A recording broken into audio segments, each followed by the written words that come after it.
Good evening. The first obligation of a prisoner is to escape. But how can one manage such an escape when their prison is the Twilight Zone? This is Lee, an astronaut who went to sleep with his colleagues aboard a spaceship and woke up in a prison. It's a very nice prison at that. All the inmates are regular people of various backgrounds. TV programs are beamed in from broadcasts to observe.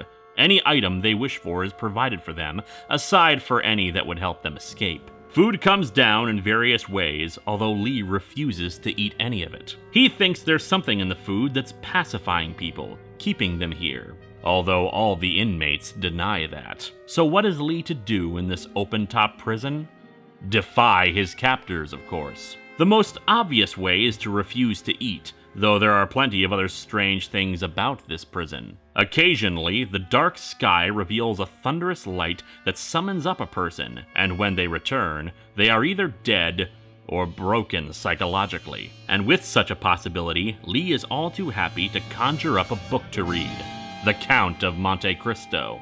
As he finally decides to eat something, it seems like he too is settling into things, until he finds himself disgusted by his actions, trying to break off the food dispenser as another form of resistance, although the other people are less than enthusiastic about that. He demands to see his captors, and between the two issues, it seems that has happened, and he returns as damaged as others by the experience, though he does manage to recover. While, of course, escape is purpose in itself, there is a reason he wants to get back to Earth and not accept the prison. The other astronauts are probably dead. He owes it to their families to reveal what happened to them. However, that task is impossible, according to the other inmates. The Earth is gone. While he was sleeping, some sort of catastrophe happened, and now the people like them are the only survivors. As such, the people are content here.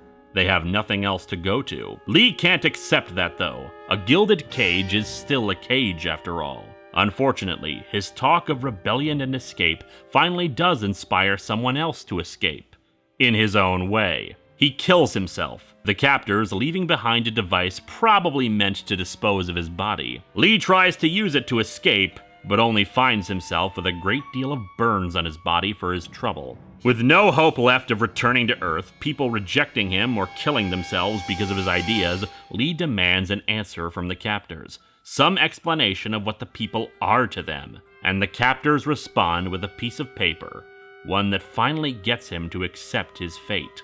He grows old in the prison and eventually dies, with a flashback revealing what was on the piece of paper, a picture of a cat. And let's face it, even with beings as vast and Lovecraftian as these, sometimes pets just don't like to be picked up.